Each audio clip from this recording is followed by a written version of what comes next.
नमस्कार विद्यार्थी मित्रांनो, आज आपण इयत्ता 6वीचा 9वा पाठ पाहतोय, दक्षिण भारतातील प्राचीन राज्य. आणि या पाठामध्ये आपण काही राजघराण्यांविषयी माहिती पाहणार आहोत. त्यामध्ये चेर, पांड्य आणि चोळ राजघराणे, त्यानंतर सातवाहन घराणे आहे, वाकाटक घराणे, चालुक्य राजघराणे, पल्लव राजघराणे आणि राष्ट्रकूट घराणे. तर या घराण्यांविषयी आपण या ठिकाणी काय करणार आहोत, माहिती पाहणार आहोत. ठीक आहे. तर या ठिकाणी आपल्याला करून पहा. पहिल्यांदाच एक सांगितलेलं आहे की भारताच्या नकाशा आराखड्यामध्ये दक्षिण भारतातील महत्त्वाचे ठिकाणे दाखवा. तर या ठिकाणी आपल्याला हा नकाशा दाखवलेलाच आहे दक्षिण भारतातला.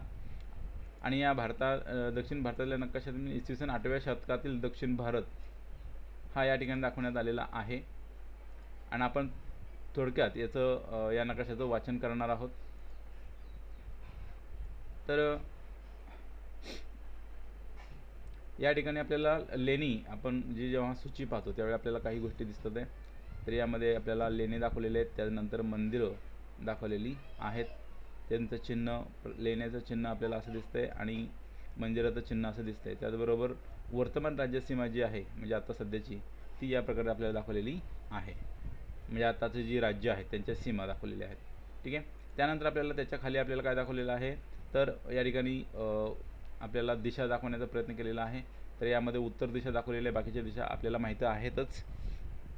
आणि मी नेहमी सांगतो त्याप्रमाणे आपण जेव्हा नकाशा समोर घेतोय त्यावेळी आपल्याला आपल्या डोक्याच्या बाजूला आपल्याला उत्तर दिसते आणि उजव्या हाताला नेहमी पूर्व असते आणि डाव्या हाताला पश्चिम आणि पायाच्या बाजूला आपल्याला दक्षिण दिशा असते.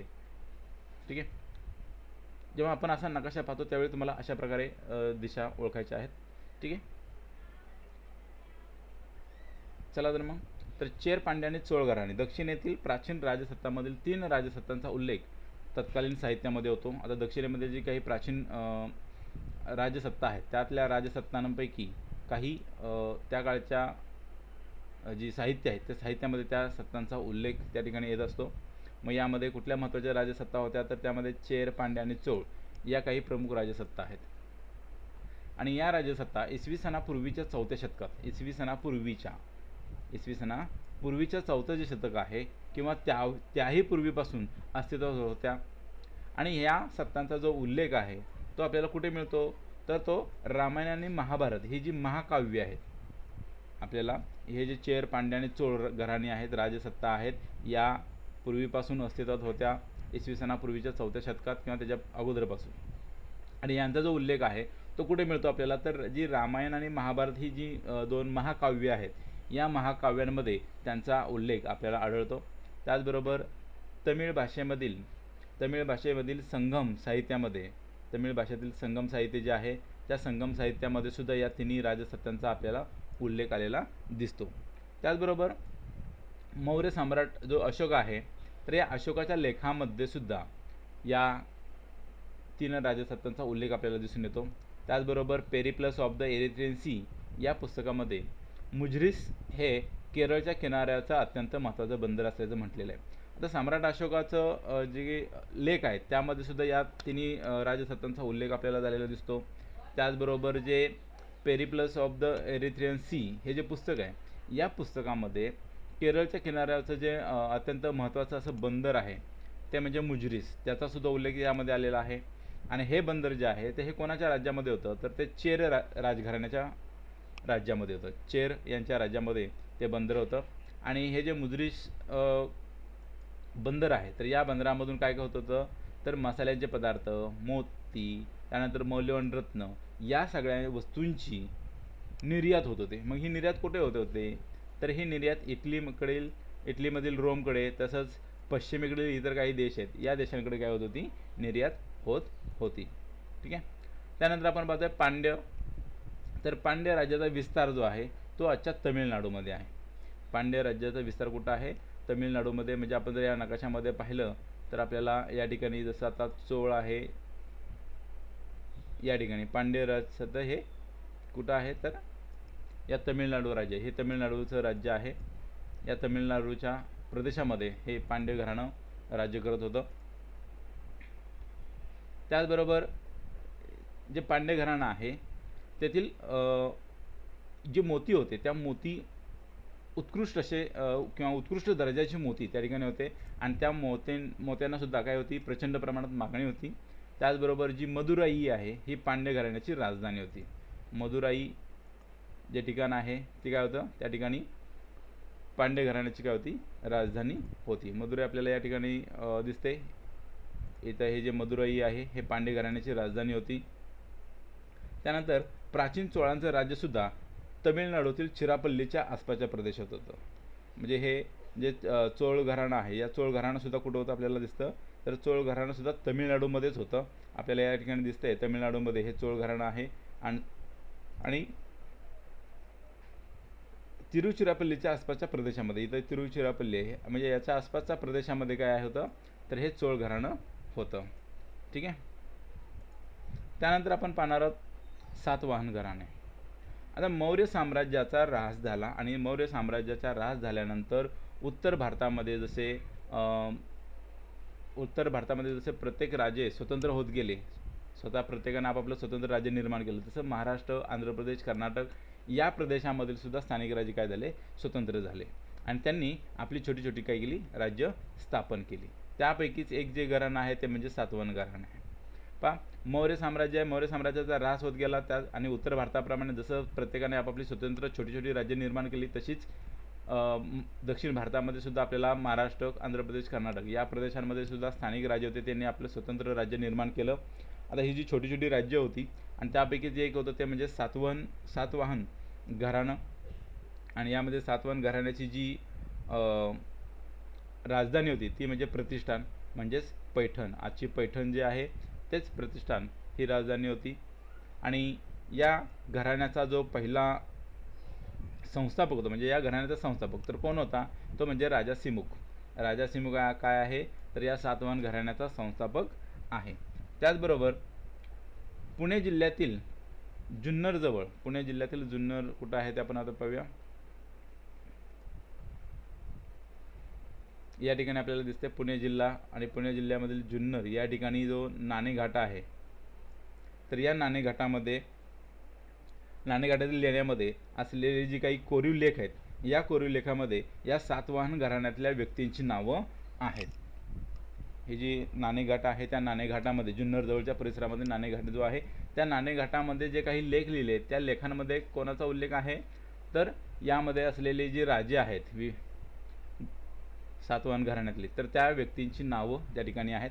त्याचबरोबर काही सातवाहन राजे जे आहेत ते आपल्या नावा अगोदर, सातवाहन राजे जे होऊन गेले, काही सातवाहन राजे झाले, त्यांनी काय केलेलं आहे, आपल्या नावाआधी आईचे नाव लावत असत. आणि त्यामध्ये पहिला राजा जो होता की ज्याने आईचं नाव लावायला सुरुवात केली तो म्हणजे गौतमीपुत्र सातकर्णी. हा पहिला राजा होता की ज्याने आपल्या नावापुढे आईचं नाव लावलेलं होतं, तो म्हणजे गौतमीपुत्र सातकर्णी. ठीक आहे.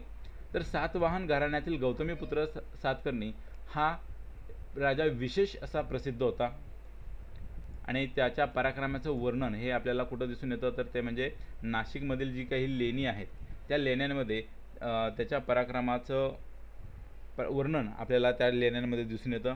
त्याचबरोबर त्याने जो शक राजा होता, शक राजा, त्याचं नाव आहे नहपान, शक राजा नहपान, याचासुद्धा त्याने काय केला होता, पराभव केलेला होता. जो सातवाहन घराण्याचा राजा आहे सातकर्णी, याने शक राजा नहपान याचा काय केलेला आहे, पराभव केलेला आहे. ठीक आहे.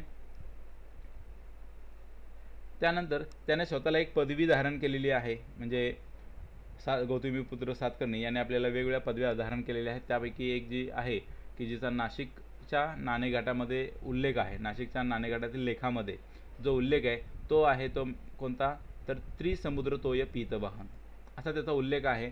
आणि तोय, यामध्ये तोय म्हणजे काय, तर पाणी, तोय म्हणजे काय, पाणी, आणि घोडे हे काय आहे, राजाचे वाहन. म्हणजे याचा अर्थ काय असा होतो की ज्याच्या घोड्यांनी तिन्ही समुद्राचे पाणी प्यायलेले आहे, असा त्याचा अर्थ होतो. आता घोडे काही समुद्राचं पाणी पित नाहीत, म्हणजे खारट पाणी असतं त्यामुळे ते काय पिऊ शकत नाहीत, परंतु या वर्णनाचा अर्थ असा होतो की म्हणजे या घराण्याची सत्ता जी आहे ही हिंदी महासागरापर्यंत, तसंच पश्चिमेला पाहिलं तर अरबी समुद्रापर्यंत आणि पूर्वेला पाहिलं तर बंगालच्या उपसागरापर्यंत, म्हणजे अशा ठिकाणी तिन्ही बाजूला, तिन्ही समुद्रापर्यंत याची काय होती, सत्ता होती, हे आपल्याला या वर्णनावरून समजून येतं. ठीक आहे. तीन समुद्र म्हणजेच आपल्याला सांगितलेलं अरबी समुद्र, बंगालचा उपसागर आणि हिंदी महासागर. म्हणजे त्याच्या काळामध्ये सातवाहनांचे जे साम्राज्य आहे ते कुठून कुठंपर्यंत, तर उत्तरेकडे नर्मदा नदीपासून दक्षिणेकडे तुंगभद्रा नदीपर्यंत. उत्तरेकडे नर्मदा नदीपासून ते तुंगभद्रा नदीपर्यंत. म्हणजे आपण जर पाहिलं तर उत्तरेकडे इकडे आपल्याला नर्मदा नदी या ठिकाणी दिसते. तर या नर्मदा नदीपासून सात घराणं जे होतं ते कुठंपर्यंत, तुंगभद्रा नदीपर्यंत. म्हणजे या ही तुंगभद्रा नदी आहे. तर या नदीपर्यंत म्हणजे असा बराचसा प्रदेश हा आपल्याला दिसून येतो की त्या या सातवाहन घराण्यामध्ये किंवा राज्यामध्ये याचा समाविष्ट होत होता किंवा समावेश होत होता. ठीक आहे.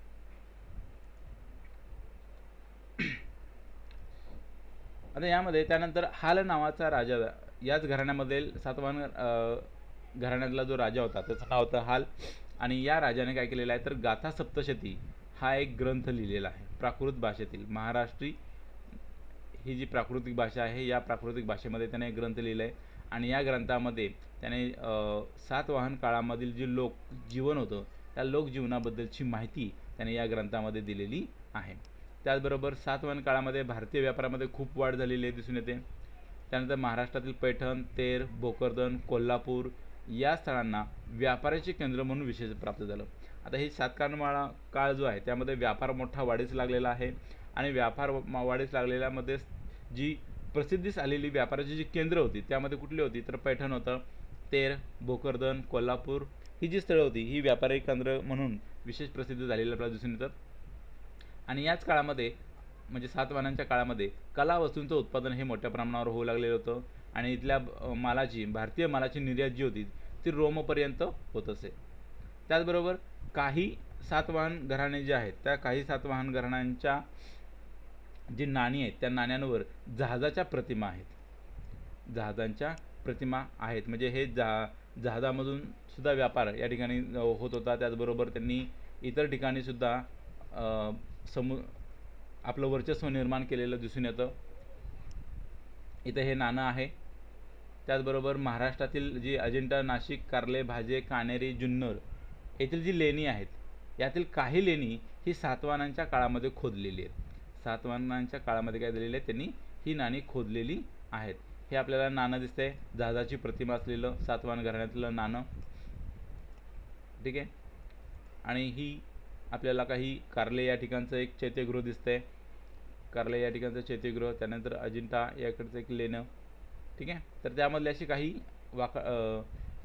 सातवाहन घराण्यातल्या काळामध्ये सुद्धा खोदलेली आहेत. ठीक आहे. त्यानंतर आपण पाहतोय वाकाटक घराणं. तर इसवी सनाचं तिसरं शतक, इसवी सनाच्या तिसऱ्या शतकाच्या सुरुवातीस सातवाहनांची सत्ता काय झाली, क्षीण झाली. क्षीण म्हणजे तीच आता त्यामध्ये पराक्रमी राजा राहिला नाही, त्यामुळे दुर्बल बनली सत्ता. सातवाहनांची सत्ता क्षीण झाली, दुर्बल बनली. त्यानंतर उदयाला आलेल्या राजघराण्यामध्ये वाकाटक हे काय झालं, एक सामर्थ्यशाली राजघराणं होतं. म्हणजे सातवाहनांची सत्ता क्षीण झाल्यानंतर, दुर्बल झाल्यानंतर म्हणजे नष्ट झाल्यानंतर किंवा पराक्रमी राजा त्यानंतर फार मोठा पराक्रमी राजा निर्माण झाला नाही, त्यामुळे ती सत्ता काय होत गेली, क्षीण होत गेली किंवा दुर्बल होत गेली, नष्ट होत गेली. आणि त्यानंतर उदयाला आलेल्या राजघराण्यांमध्ये वाकाटक हे काय होतं, एक सामर्थ्यशाली राजघराणं होतं. आणि वाकाटक राजघराण्याचा जो संस्थापक आहे त्या संस्थापकाचं नाव आहे विंध्यशक्ती. आणि विंध्यशक्तीनंतर पहिला प्रवरसेन राजा हा काय झालेला आहे, राजा झाला. म्हणजे विंध्यशक्तीनंतर पहिला प्रवरसेन हा त्या ठिकाणी राजा झालेला आहे. आपण पाहिलेलं आहे प्रवरसेन म्हणजे पहिला आणि दुसरा असं का म्हणायचं आहे, तर एकाच नावाचे दोन राजे होऊन गेलेले असतात. त्यातला पहिला जो राजा होऊन जातो त्याला पहिला म्हटलं जातं आणि नंतरचा जो असतो त्याला दुसरा म्हटलं जातं. ठीक आहे. तर पहिला प्रवरसेन हा राजा झाला विंध्यशक्तीनंतर. आणि प्रवरसेनानंतर काय केलं होतं की वाकाटक राज्य, प्रवरसेनानंतर वाकाटकांचं राज्य विभागलेलं होतं. आणि त्यामध्ये दोन शाखा महत्त्वाच्या होत्या. एक म्हणजे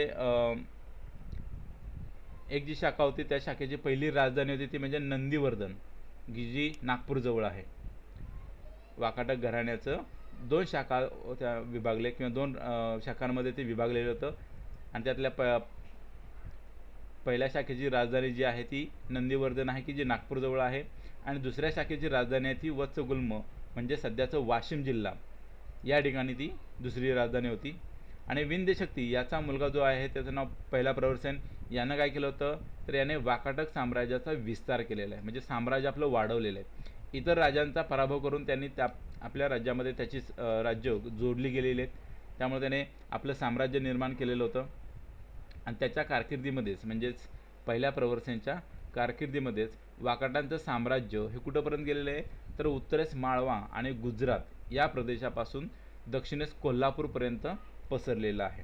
म्हणजे हा जो राजा आहे दुसरा प्रवरसेन पहिला प्रवरसेन याचं राज्य उत्तरेस माळवा ते गुजरात तसंच कोल्हापूरपर्यंत हे पसरलेलं आहे.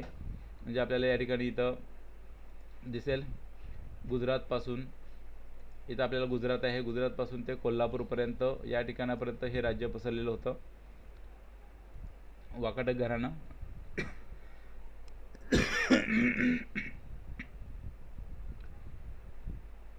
ठीक आहे. त्यानंतर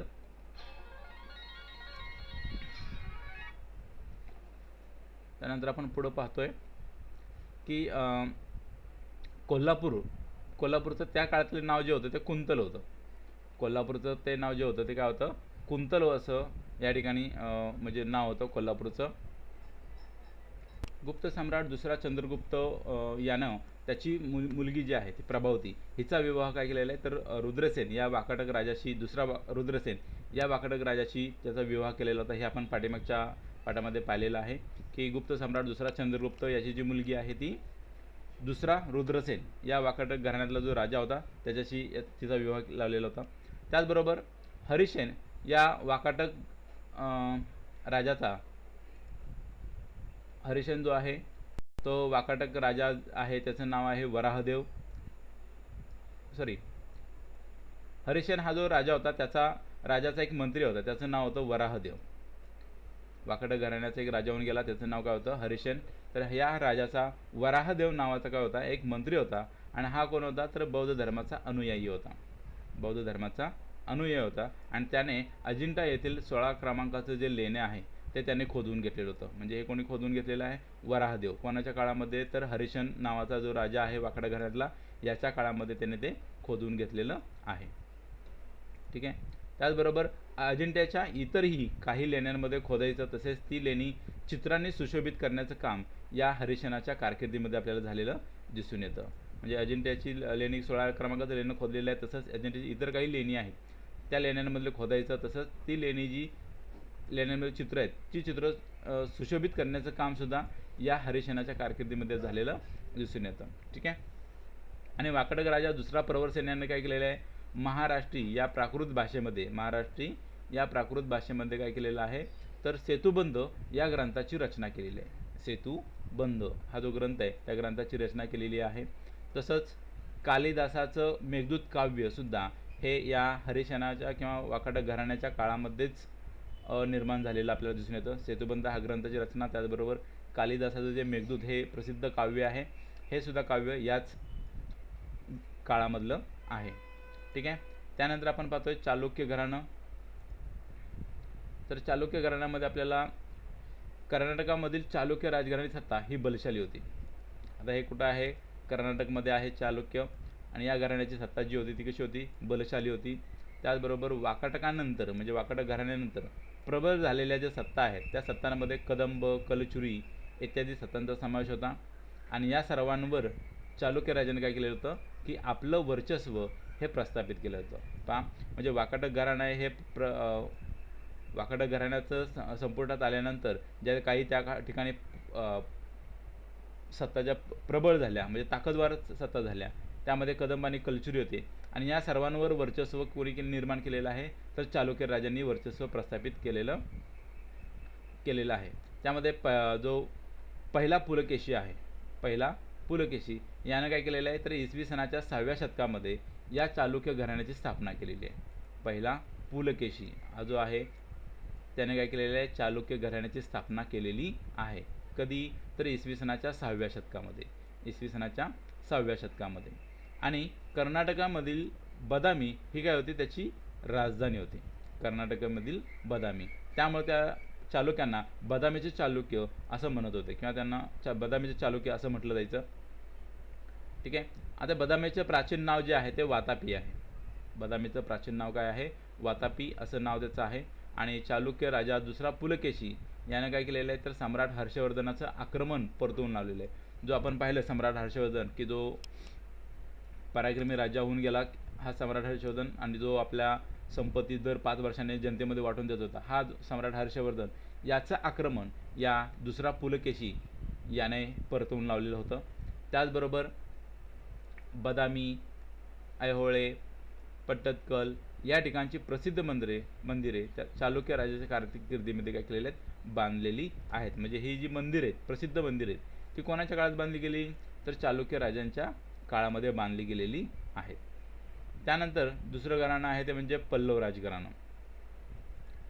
आता पल्लव राजसत्ता ही ती दक्षिण भारतातली एक प्रबळ राजसत्ता होऊन गेलेली आहे, आणि ही सत्ता जी आहे ती तामिळनाडूमधील कांचीपुरम ही त्या सत्तेची राजधानी होती. म्हणजे पल्लव घराण्याची जी राजधानी होती तमिळनाडूमधील, तर ती कोणती होती, तर ही कांचीपुरम ही सत्ता राजधानी होती.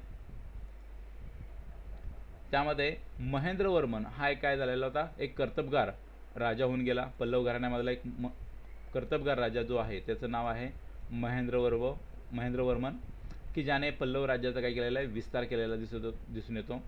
आणि हा पल्लव राजा जो आहे महेंद्रवर्मन, हा स्वतः काय होता, एक नाटककार होता. त्याचबरोबर महेंद्रवर्मनचा मुलगा, त्याचं नाव आहे नरसिंहवर्मन. तर याचं काय केलेलं आहे, याने चालुक्य राजा दुसरा पुलकेशी याचं आक्रमण परतून लावलेलं आहे. पहा, म्हणजे ज्या राजाने सम्राट हर्षवर्धनाचं आक्रमण परतून लावलं, त्या राजाचं आक्रमण या नरसिंहवर्मनाने काय केलेलं आहे, परतवून लावलेलं आहे. ठीक आहे. तर त्यांच्या कारकिर्दीत महाबलीपुरम येथे प्रसिद्ध रथमंदिर खोदलेली. हे जे पल्लव राजे होते त्यांच्या काळामध्ये काय झालेलं आहे, तर महाबलीपुरम या ठिकाणचं प्रसिद्ध रथमंदिर जे आहे ते त्या ठिकाणी खोदलं गेलेलं आहे. आणि ही जी मंदिरं आहेत ही कशी आहेत, तर अखंड पाषाणामध्ये आहेत, म्हणजे एकाच दगडामध्ये ती खोदलेली आहेत. त्यासाठी वेगवेगळी दगडं वापरली नाही, तर ती अखंडपणे एकाच दगडामध्ये ती कोरलेली आपल्याला दिसून येतात. आता पल्लव राजांचं आरमार जे आहे ते प्रबळ आणि सुसज्ज होतं. या पल्लव राजे जे होते त्यांचं आरमार जे होतं ते काय होतं, म्हणजे लढाऊ जहाजं, त्यांचं आरमार जे होतं ते कसं होतं, प्रबळ आणि सुसज्ज असं होतं. आणि या पल्लव राजांच्या काळामध्ये भारताचा आग्नेय आशियातील देशांशी जवळचा संबंध आलेला दिसतो. म्हणजे आग्नेय आशियामधले जे काही देश आहेत त्या देशांशी काय आला होता, यांचा संबंध आलेला होता. त्याचबरोबर यांच्या काळामध्ये जो व्यापार होता तो देशांतर्गत आणि देशाबाहेर अशा दोन्ही ठिकाणी काय झालेला आहे, भरभराटीला आलेला आपल्याला दिसून येतो. म्हणजे कोणाच्या काळामध्ये, तर पल्लव राजांच्या काळामध्ये या जो व्यापार होता तो देशांतर्गत आणि देशाबाहेर अशा दोन्ही ठिकाणी काय आला होता, भरभराटीस आलेला होता. त्याचबरोबर जो चिनी प्रवासी आला होता त्याचं नाव काय होतं, युआन शॉंग, हा जो आलेला आहे त्याने काय दिली होती, त्याने कांचीला भेट दिलेली होती. कांची जे ठिकाण आहे त्या कांचीला भेट दिली होती, आणि त्यांच्या राज्यात सर्व धर्माच्या लोकांना सहिष्णुतेने आणि न्यायाने वागवलं जाईल असं त्याने म्हटलेलं आहे. म्हणजे हा जो परकीय प्रवासी आहे, या परकीय प्रवासाने काय केलेलं आहे, भारतीयांबद्दलचं भारतीयांना चांगलं म्हटलेलं आहे. म्हणजे भारतामध्ये काय केलं जात होतं, तर किंवा पल्लव राज्यामध्ये की त्या लोकांमध्ये कुठल्याही धर्माला, म्हणजे सर्व धर्माला सहिष्णुतेने आणि न्यायानं वागवलं जात होतं, किंवा आपल्या धर्मातल्या लोकांना चांगलं वागायचं आणि इतर धर्माच्या लोकांना वाईट वागायचं, हे या काळात आपल्याला दिसून येत नाही.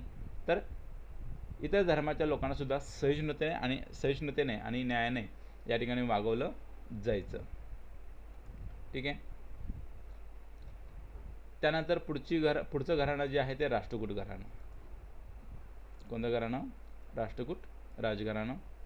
तर राष्ट्रकूट घराणं जे आहे ते राष्ट्रकूट घराण्याच्या भरभराटीच्या काळामध्ये सत्ता जी त्यांची होती ती विंध्य पर्वतापासून ते दक्षिणेस कन्याकुमारीपर्यंत पसरलेली होती. राष्ट्रकूट घराणं की ज्याची सत्ता कुठे होती, विंध्य पर्वतापासून ते कन्याकुमारीपर्यंत. म्हणजे आपण जर नकाशा पाहिला तर आपल्याला लक्षात येईल त्यांचं राज्य कुठून कुठून ते होतं.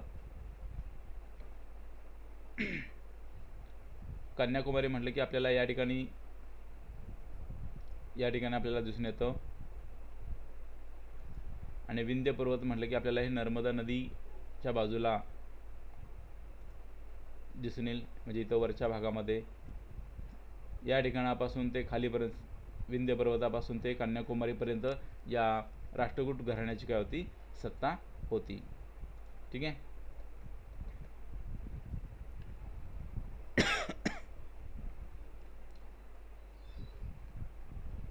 यामध्ये जो राष्ट्रकूट घराणा आहे, तर या राष्ट्रकूट घराण्याची सत्ता जी स्थापन केली ती दंतीदुर्ग या राजाने केलेली आहे.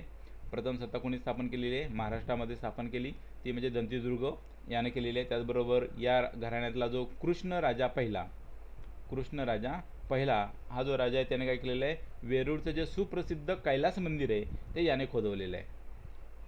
सुप्रसिद्ध राजा कृष्ण जो आहे तो याने काय केलेलं आहे? वेरूळचं सुप्रसिद्ध असं कैलास मंदिर जे आहे त्याने खोदवलेलं आहे. ठीक आहे. आत्तापर्यंत आपण प्रामुख्याने प्राचीन भारतामधील ज्या काही विविध राजकीय सत्ता आहेत त्यांची माहिती घेतलेली आहे. त्याचबरोबर पुढील पाठामध्ये आपण काय करणार आहोत, तर भारतातील ज्या काही सांस्कृतिक आणि सामाजिक आणि सांस्कृतिक जीवन आहे त्या जीवनाबद्दलचा आढावा आपण पुढील पाठामध्ये पाहणार आहोत. ठीक आहे. या ठिकाणी हा पाठ आपला संपलेला आहे.